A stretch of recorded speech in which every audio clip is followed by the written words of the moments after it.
Hello, people. Welcome to our channel where we talk about psychology based on the syllabus of NTA UGC NEET. We are going to learn about the very interesting chapter learning. So, let's learn something new together.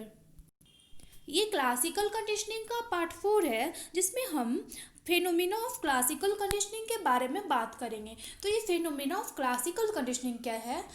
Actually क्या है कि पैवलम ने जो कुत्ते पे experiment किया था, तो उन्होंने अपने एक्सपेरिमेंट के दौरान बहुत सारी घटनाओं का ऑब्जर्वेशन किया था।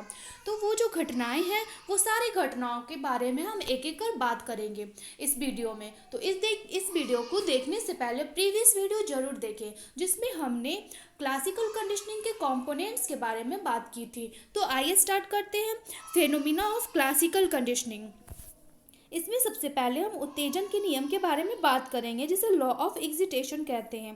तो ये लॉ ऑफ एक्सिटेशन है, इसे समझने से पहले अगर हम एक्सिटेशन या उत्तेजन को समझें तो ज़्यादा बेटर होगा। तो एक्सिटेशन किसे कहते हैं? जब हम अपने एनर्जी का एप्लीकेशन करते हैं कुछ चीज़ों पे तो उसे हम एक्सिटेशन कहते हैं। या फिर हम कह सकते हैं कि जब हमें कोई चीज़ उद्वेलन पैदा करती है, जब हमें उद्वेलित कर देती है या कोई हमें एक्साइटमेंट पैदा करती है, तो वो जो अवस्था है वो हमारे उत्तेजन की अवस्था है। तो ये जो लॉ ऑफ एक्सिटेशन है ये क्या है?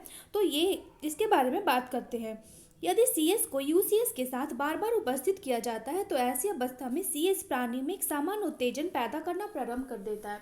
इसमें बात क्या कही गई है? जो CS है, CS क्या है? कंडीशन स्टिमुलस है जो कि घंटी है, और UCS क्या है? अनकंडीशन स्टिमुलस है जो कि भोजन है।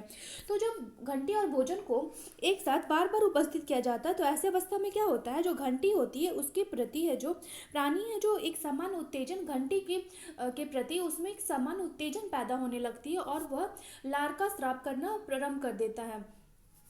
अब हम बात करते हैं आंतरिक अवरोध के नियम का, जिसे क्या कहा गया है? Law of internal inhibition. ये यहाँ पे क्या हो रहा है? आंतरिक रूप से अवरोध उत्पन्न हो रहा है, इसलिए से इंटरनल इनहिबिशन कहते हैं। तो ये लॉ ऑफ इंटरनल इनहिबिशन क्या है? पैवलोव के अनुसार घंटी बजने के बाद भोजन के नहीं दिए जाने की परिस्थिति में प्राणी में एक विशेष टेंडेंसी उत्पन्न होती है जो प्राणी को सीखी गई अनुक्रिया को करने से रोकता है।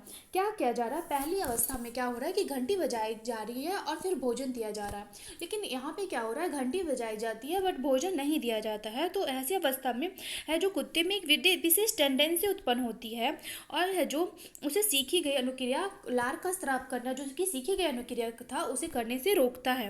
अतः प्राणी सीखी गई अनुक्रिया को भूलता नहीं है। यहाँ पे यह नहीं हो रहा है कि वह कुत्ता है जो लार का स्राव करना भूल रहा है, बल्कि क्या हो रहा है? वह जानबूझकर उसे जो अनुक्रिया हो रही है वह नहीं करता है, क्योंकि उसमें एक विशेष तत्परता उत्पन्न होती है। और इसे ही पैवलव ने आंतरिक अवरोध का नियम कहा है।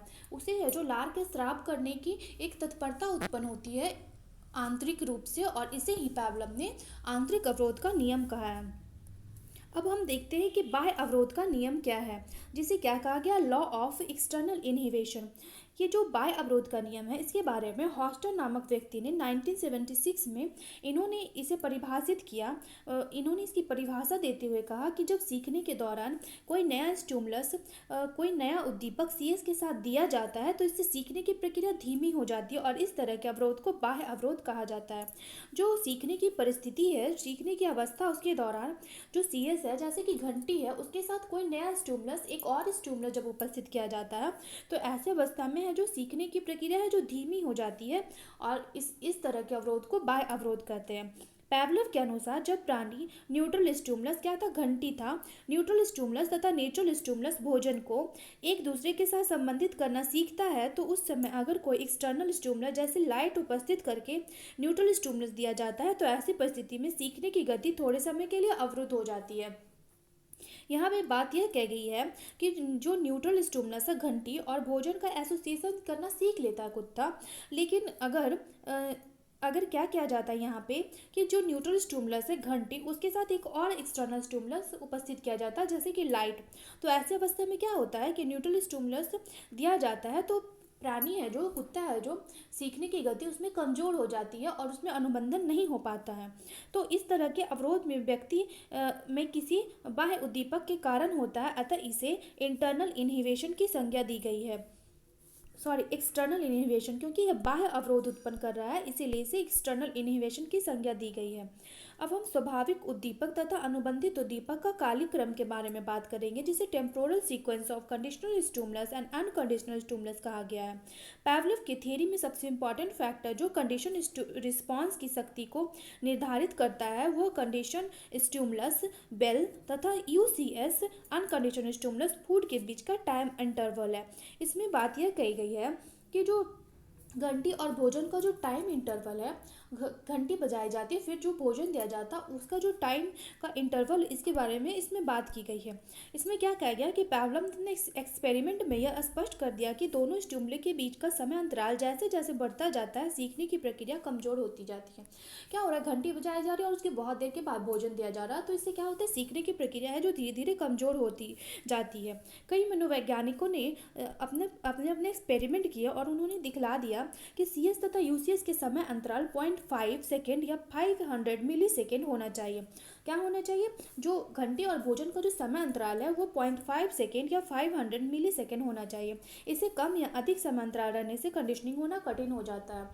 अगर हम घंटी बजाते हैं और भोजन देते हैं तो इसका जो समय अंतराल है बहुत अगर कम हुआ या बहुत ज़्यादा इसमें टाइम इंटरवल हुआ तो दोनों ही परिस्थितियों में है जो कंडीशनिंग होना कठिन हो जाता है।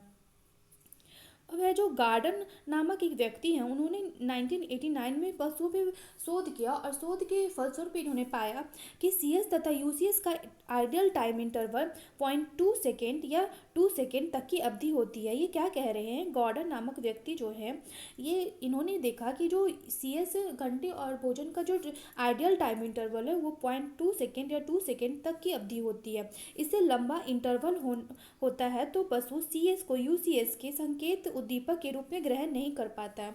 वहाँ पे क्या हो रहा था कि जब घंटी बजाई जाती थी तो घंटी को ही कुत्ता भोजन समझ लेता था और उसमें एक उसके मस्तिष्क में एक साइन बन जाता था कि मतलब कि घंटी बजेगी तो भोजन मिलेगा।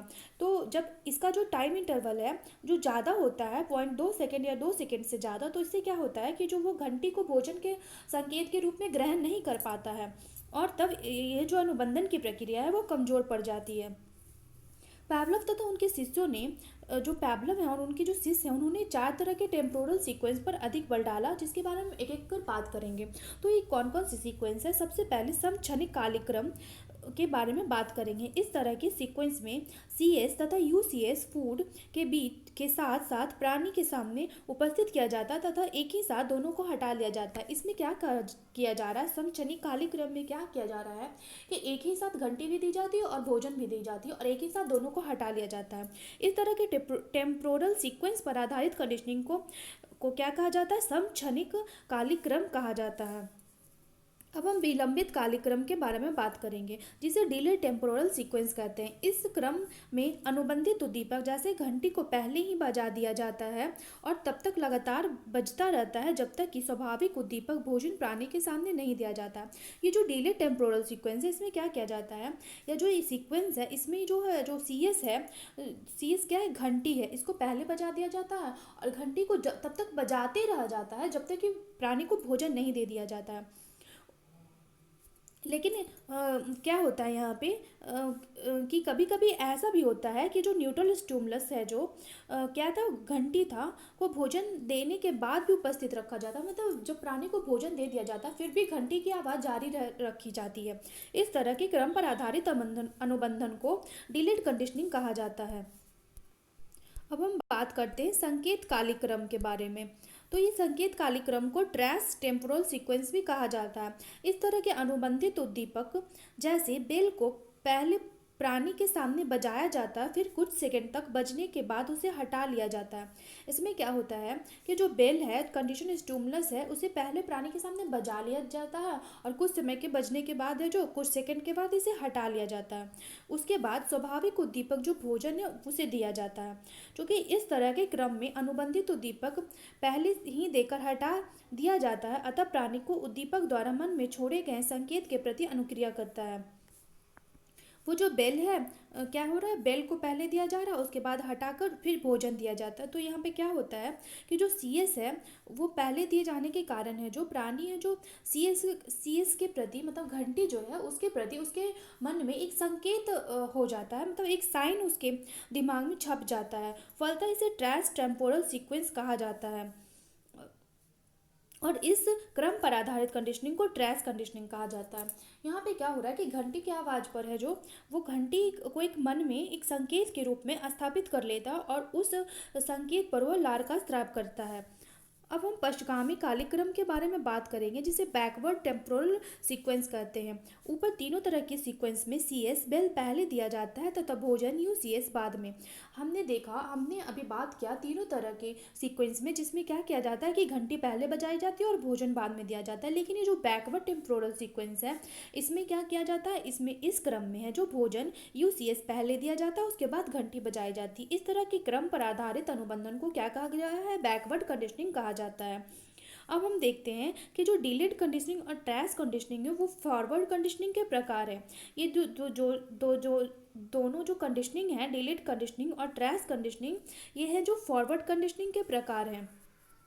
अब हम देखते हैं कि डिलेड कंडीशनिंग में सी आर होने का दर सबसे तीव्र होता है। जो डिलेड कंडीशनिंग होता है इसमें कंडीशन रिस्पॉन्स जो हो रहा है, कंडीशन रिस्पॉन्स क्या है, लार का टपकना कंडीशन रिस्पॉन्स है। तो ये जो डिलेड कंडीशनिंग में सी आर होने का दर सबसे तीव्र होता है, जबकि ये जो स्टिमुलेनियस कंडीशनिंग और बैकवर्ड कंडीशनिंग है इसमें सी आर स्थापित करने का कम प्रभावी विधि माना जाता है। इसमें है जो ये दोनों में है जो लार का स्राव है जो उतना नहीं होता, ये प्रभावी कम होता है। तो इस वीडियो में हम लोगों ने बहुत ही सारे कॉन्सेप्ट के बारे में नहीं बात किया है, कुछ और कॉन्सेप्ट बाकी है। इस वीडियो में हम लोगों ने जितना बात किया है आई होप हम लोग समझ चुके होंगे। तो नेक्स्ट वीडियो में हम लोग कुछ बचे हुए और कॉन्सेप्ट के बारे में बात करेंगे। So thank you for watching. To learn more we will provide you more videos ahead. Thank you very much.